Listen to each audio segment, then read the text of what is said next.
Hi, my name is Ashraf Ismail, Game Director of Assassin's Creed 4 Black Flag, and I'm excited to show you more of our open world locations and activities.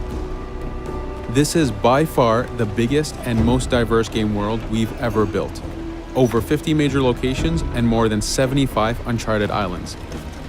In this demo, we will be jumping around to different parts of the Caribbean world and showing off some of this diversity. Here we are on Andreas Island, a coconut island with a pirate village. Up ahead, we have a tavern.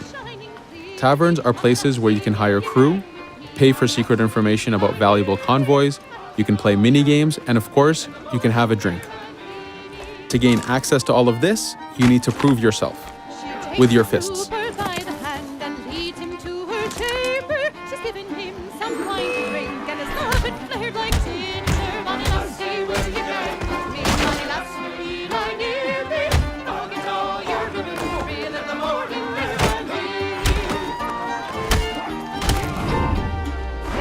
Now that the fight is over, you have access to the tavern and its services. This being a tavern, there's always plenty of rum to be drank, but drinking too much will have some fun surprises for you.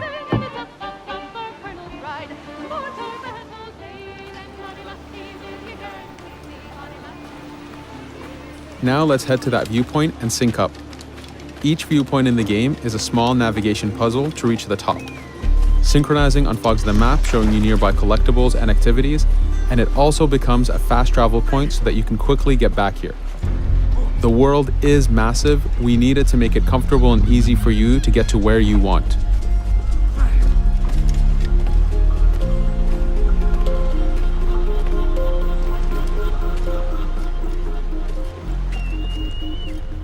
These viewpoints are also an opportunity for us to show off how beautiful and expansive this world really is.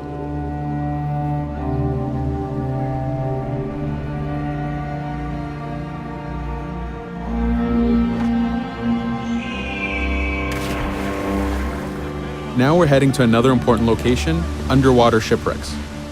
We are now able to access these locations because we recently purchased a diving bell. These are real 18th century devices that pirates and sailors used to access the underwater.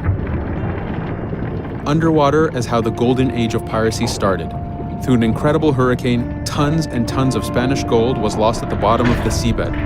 This attracted poor, jobless sailors and pirates to dive down and grab this treasure. It was important for us to include the underwater as a new environment because it was so important to the history of piracy. The underwater is full of unknown dangers and predators.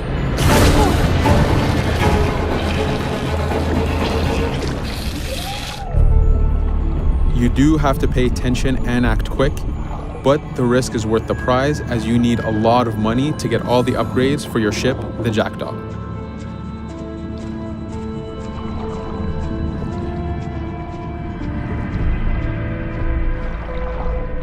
Stealth is very important, even in the underwater. Here, we can use the seaweed and plant life to keep yourself hidden from sharks and other dangers.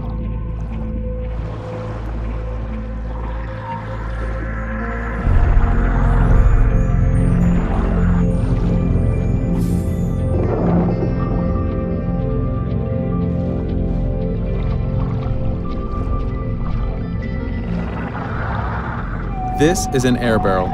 It's a one-time air refill, so use them wisely. Of course, you can always go back to the diving bell to refill. We are going to move to a different location now. This is a smuggler cave. This one happened to be accessed from the underwater, but not all of them are.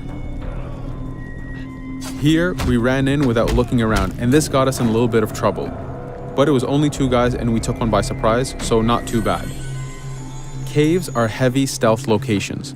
Stealth is key in this game. We've put a lot of effort in to make it a valuable and exciting gameplay for players.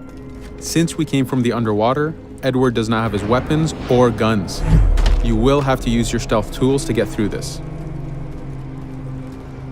Here, we will utilize the whistle to take out the brute.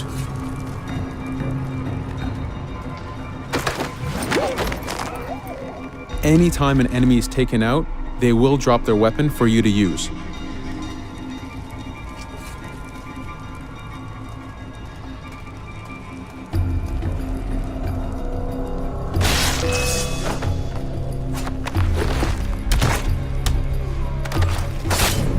Again, we are taking these guys by surprise and using their own weapons against them.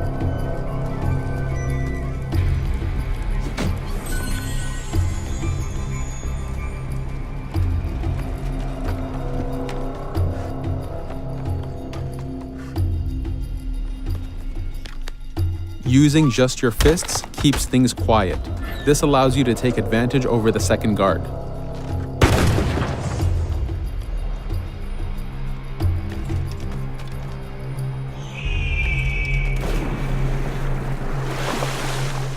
Up to this point, we've been doing a lot of pirating. This has attracted the attention of pirate hunters. This is fed back to you with the clashing swords above the health bar. This is a first level hunter after us. You can push the wanted system to reach level 4, where you have a fleet of intense aggressive hunters after you. The horn you heard indicates that this is a charger type ship. This ship is all about getting close and ramming. Each ship type has a unique sound associated to it, the scariest being the war drums of a man of war. Your first mate, Adewale, is always giving you helpful advice and feedback. The chain shot is a stun weapon. Hitting ships slows them down. Great for stopping a charger's attack.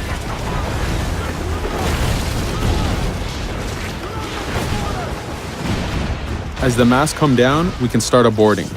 We need to take out 10 crew members to win the boarding. Of course, we can do it any way we want. In this case, since this is a smaller ship, the swivel gun is very efficient.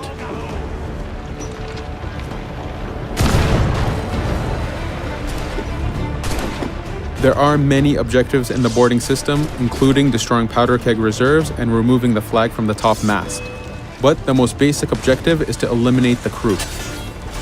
Here, you can see Edward utilizing his dual cutlasses and guns, combining them in counters and combo attacks. You do have a max of 4 shots before reloading, so make them count.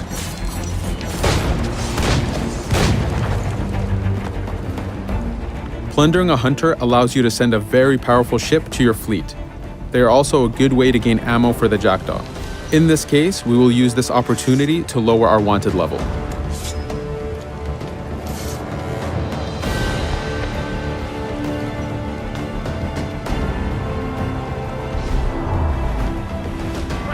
A very important new activity in Black Flag is harpooning. Historically, pirates harpooned as a source of income. Ready the whaleboat, lads.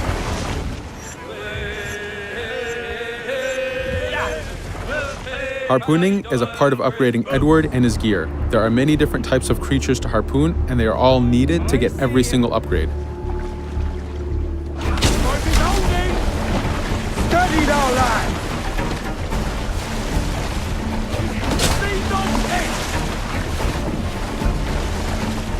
Success! Turn in the sea ray!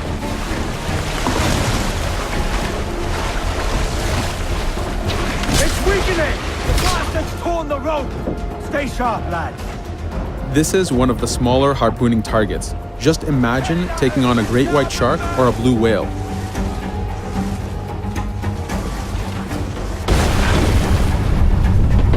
This one's dangerous! The harpooning activity itself has upgrades, and you will need them to take on the bigger targets.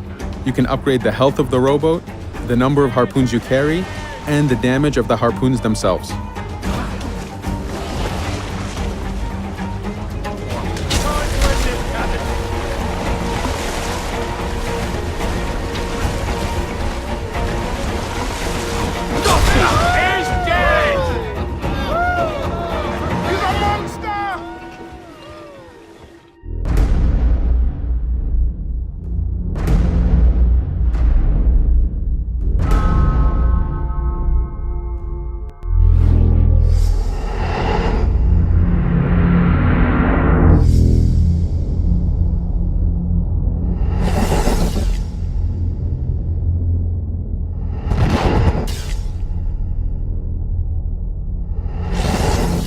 Pre-order now for exclusive in-game missions.